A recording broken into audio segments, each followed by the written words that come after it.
Speed. So what I'm trying to do is, I mean, as I say, you won't hear me in the finished piece. So if you can, anything that I ask, if you can try and incorporate the question within the answer. I've never done anything like that in my whole life. Yeah, sure. I worked with Fellini in 1969,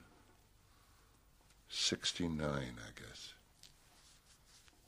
It would have been just before we did Klute, because, no, I just had a key in relationships, and I was at that time with Jane Fonda, and she came to Rome, and I went there with Paul Mazursky to shoot Alex in Wonderland, and it was a scene with Federico where he was an actor in the film. Did you see it? No, I haven't. I've heard about it, but I haven't seen it. Yeah, go have a look at it. He's wonderful. He's just breathtaking. That was the first time I met him. And I had worked in Rome. That was the first film I did was in Rome in '64.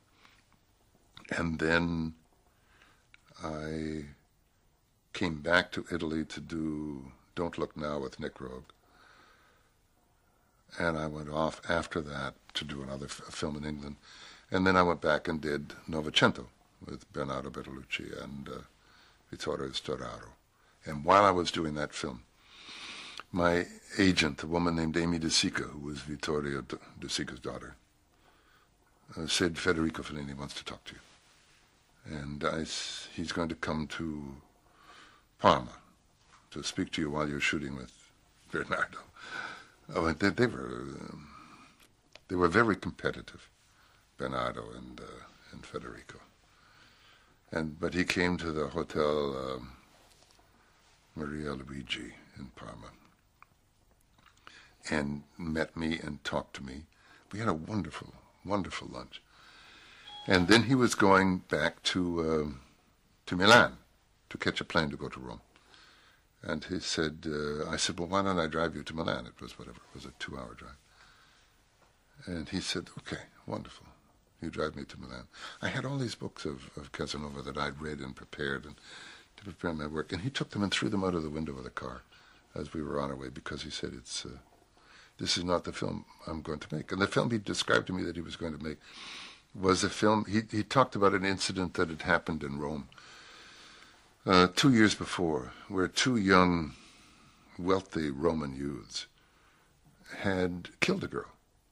They'd met her, had sex with her, and killed her, and put her body in the trunk of their car, and then drove somewhere to dispose of it. But on the way, they stopped at a party that friends were having. Is that a noise that's bothering you? What is it? It's fine. What is it? There's a little noise over there. Sounds like water. It sounds like water, but... It's fine. It's fine. Is it? Yeah. Okay. Thank you. Anyway, they stopped. They stopped and went to a party. A policeman who was off duty walking his dog.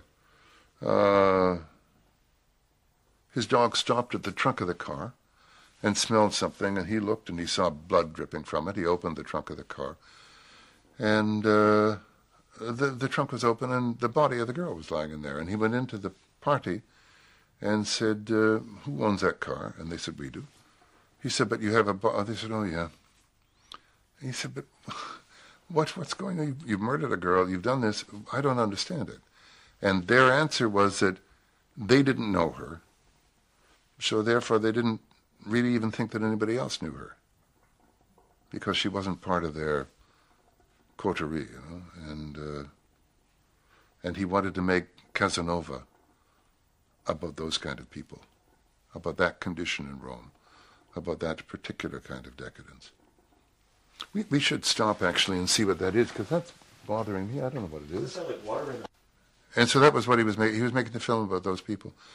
So he wasn't actually making a biographical film about Казанова. He was making a film about Italian decadence, of people literally who followed Santayana's, if they don't remember their past, they're forced to repeat it, and that's what they did.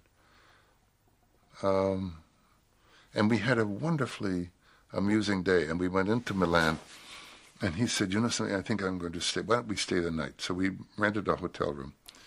And he marched me around. I was like his concubine or something. You know, he had me, he held onto my arm like this. He had this big black coat and a black hat. He said, you must be careful because I'm supposed to be in Rome tonight. He said, and it was very clandestine and secret. And as we were walking down the street, somebody stopped and said, ma dottore, ma che cosa fai qui? And he went, no, I'm not sure.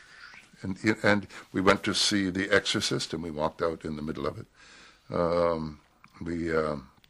He took me to La Scala, and he said, listen, this is going to be something because they've always wanted me to direct an opera, but I want you to meet, I can't remember the man's name, but it was something like De Biagi.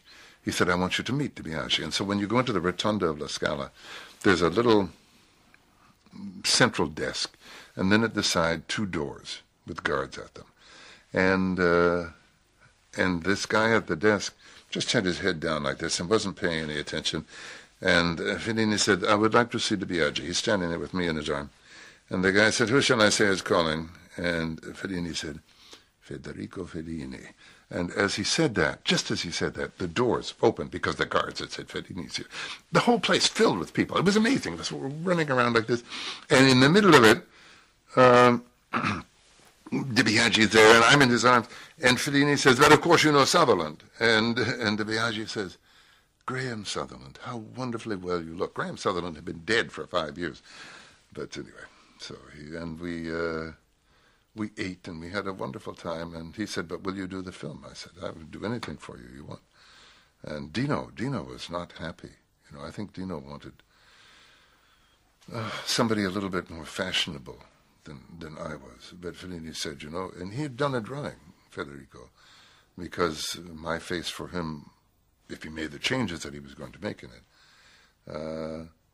was a face of a moon, you know. So he put a false nose on, a false chin on, took the eyebrows off and raised them up to here, shaved this part of my head away. And I thought he made me look beautiful. Every time people would turn around, I went to the British Academy. People said, how can you let him do this? You look so ugly. I felt like it was a most wonderful experience. I seem to remember someone telling me that there's a famous story about you. Were you presenting an award at the British Academy Awards? Yes, yeah. And you walked on. Can you tell us about that? I can't remember much about it. I can't remember. There was something. How I understand